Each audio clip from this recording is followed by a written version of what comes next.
The Magician's Secret.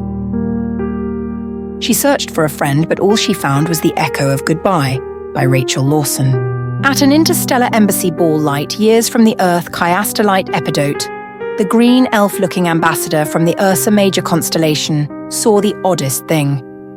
It was so strange that she had to ask another ambassador what it was. "What is that?" she asked. "The ambassador from the Zodiac system," said Cinnabar, "the ambassador from the Alpha Centauri system." "I can see that, but what is it?" asked Chiastolite. "A man," said Cinnabar. "I can tell that," said Chiastolite. "Is he the magician who is playing superhero on this planet like they do on his planet?" "Does he look like a superhero?" asked Cinnabar seriously. The man was sitting avidly, reading a human book. "No," said Chiastolite, more than a little disappointed. "Let me introduce him to you," said Cinnabar. "Okay," said Chiastolite, a little curious about what species the Zodiac was. Cinnabar led her to the alien. "Hello, Green," said Cinnabar. The alien looked up at Cinnabar, smiling. "Hello, Cin. How are you doing?" said the alien. Good, said Cinnabar, not relishing talking to Green. "Who is the lovely lady?" asked Green. His manner puzzled Chiastolite. He didn't seem like he even liked his book. He dropped it as if it were nothing. "She wants to talk to you," said Cinnabar. "She does." "Oh, nice," said Green. "Who is she?" "Chiastolite Epidote, the ambassador from Ursa Major," said Cinnabar. "Chias what?" "I shall call you Chias," said Green. "Okay," said Chiastolite, thinking it was too hard for the alien to pronounce. "This is Jasper Green, the ambassador from the home planet of the Celestial Emperor," said Cinnabar. "Oh, have you met the Emperor?" asked Chiastolite, her interest growing. "Yes, many times. He's a bit of a bore. He sent me here when he knew my favorite author is about to bring a new book out," moaned Green. "The Emperor is great. You were blessed. Being sent on a job for him is an honor," Chiastolite scolded. "Is it?" asked Green. "It is," said Chiastolite, who worshipped the Emperor and was starting to hate his lackey. For some reason unknown to Cinnabar and Chiastolite, they saw Green smile. "Are you a magician?" asked Chiastolite curiously. The magicians were non-human alien sorcerers endemic to Green's home. They looked human because of the cloaking spells they wore to calm the other native people of the Zodiac Empire, as the humans feared aliens. "Me? A magician? Did you take me for the magician?" "No, I don't look good in suits," said Green, who was casually dressed. Chiastolite looked him over and thought he would look good in a tuxedo suit. He looked like a magician. He was well-built, handsome, and tall, and he looked like the Emperor. The Emperor was the leader of the magicians and Emperor of the universe. She caught Green looking at her curiously, as if he were reading her mind. He turned away when he saw her noticing him looking at her. He smiled amiably and spoke. "I've got to go," said Green, walking off to leave the forum. "Oh well," said Cinnabar, walking off to mingle with the other delegates. Then Chiastolite saw it, something that was forgotten by Green. It was his precious book. She looked at it and thought he would not be gone yet. Walked to it and picked it up, and walked after Green to return his book to him. As one does. She saw him outside and followed him into a building nearby. It looked like a seedy, dilapidated former warehouse. She felt nervous and wondered why he was there. He seemed calm and determined in his manner. It was hardly a place for an ambassador to go. Still, she followed him curiously.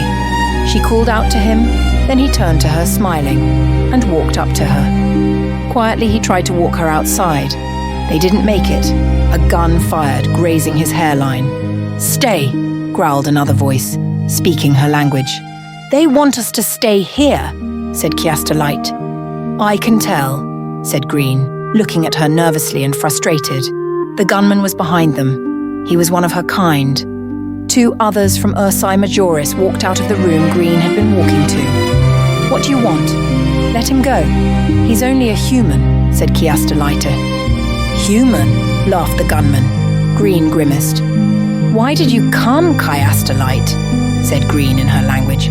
"You left your book, I was returning it," said the confused Chiastolite. "The Scarlet Pimpernel, I forgot my book," said Green, looking as if he wanted to kick himself. "What do you want?" asked Chiastolite. "Argent," said the gunman, glaring in Castolite and Green's direction. "What?" asked Castolite, even more confused. She looked at Green. He was glaring at the gunman. "Green?" said Chiastolite. "She doesn't know," said the gunman, amused. "What?" asked Chiastolite. "You didn't tell her who you are, Green," chuckled the gunman. "He's Jasper Green, the ambassador from the Emperor's planet," said Chiastolite. Green looked daggers at the gunman. "Don't hurt her, she's innocent," the worried Green shouted. "Who is he meant to be?" asked Chiastolite. "Prince Jasper Argent, the Necromancer, or the King of Doom," the gunman said. "Who is he?" asked Chiastolite, looking at Green, wondering if he was the magician. Green, reading her mind, looked at her. He smiled feebly. "Sorry I got you into this," apologized the magician. "Argent? Isn't that the Emperor's name?" asked Chiastolite. "My great-great-granddad," said the eternally young magician. "Let her go." "So she can get help?" the gunman chuckled. The magician looked back at Chiastolite. She was putting too much faith in him to save them. Jasper knew something she didn't. He wasn't bulletproof, and they kept her alive only to control him, so he could do nothing to save her. He let them be tied to chairs in the other room, a dark, old, forgotten office. The gun was aimed at Chiastolite. They knew the magician thought more of the innocent woman than of himself, and they were right. Jasper knew it was only a matter of time before he and Chiastolite were killed if he didn't act soon. But he was nervous and on the verge of breaking. He feared hurting the woman who was only there because of his stupidity. Why did he forget his prop in his deception, he thought. He was reproaching himself for causing all this. He didn't know what to do. He thought he should wing it when the time came to act. But Castolite took his inaction for cowardice. It was scaring her, the gun and their captors winning because of the hero's cowardly action. She urged and begged him to fight or do something. All he did was tell her to do what she was told by their captors. She called him a coward. Their captors smiled cruelly. "He is being good," the gunman said, adding, "He is keeping you alive. You should follow his lead." Jasper just sat tied up there, even if his bonds couldn't hold a magician. Not that the captors knew. They knew it was only the gun trained on the woman that made him behave without her there. They knew he would be unpredictable and dangerous. All went well for an hour, but one of their captors got antsy with them and felt nervous about being identified by them. The captors argued over killing their captured hostages. The first gunman said he was mad and ignored him. The antsy man pulled out a gun. The first gunman told him he can't kill them. They are diplomats. The law will disintegrate us. The first gunman couldn't remove the gun from the girl, or the caged tiger would strike. The second gunman shot the girl, and she went limp. The first man looked shocked. He shot at the magician. The bullet melted into nothingness, and the bonds on the raging tiger fell off him. He ran at the gunman, exploding the guns with his rage and magic, startling, scaring, and hurting the gunman. Then he pulled the bonds off the girl and lifted her like she weighed as light as a feather, and he ran out of the room with her, into the anteroom and out the entrance away, and he disappeared with the woman, appearing at his home. He laid her on a bed and knelt beside her, knowing she was close to death as a necromancer. He knew she needed some company before she died. "Chiastolite, wake up," he commanded. She obeyed and looked at him. "How?" asked the puzzled girl. Jasper smiled slightly and said, "It's a simple trick of necromancy. You are dying. I woke you so you could talk, and know you aren't alone when you..." His voice choked to silence. He could not say die. It hurt too much to speak.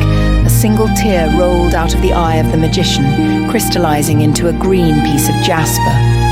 "Jasper," she said weakly. He forced a smile as he looked down into her eyes, his heart consumed with sorrow. Thank you. It is a shame we didn't know each other better, said the dying woman, happy to have met her hero. If only before her death her vision faded into the shadows of death.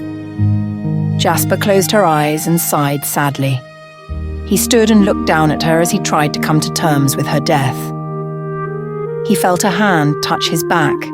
He jumped naturally, as it was an empty room. "Don't worry, it's only me," said a voice. Jasper looked at the speaker. It was a Grim Reaper. "Hi," said Jasper, as if it was a natural sight seeing a Grim Reaper. He was just sad. "She'll be all right," said the Reaper. "I noticed you needed company, so I stayed to talk to you." "Aren't you taking her soul?" asked Jasper. "Yes, when you are feeling better," said the Reaper. "Thank you, I appreciate it." Jasper hugged the Reaper, and Jasper told the Reaper, "I needed a hug, Dad. Thank you."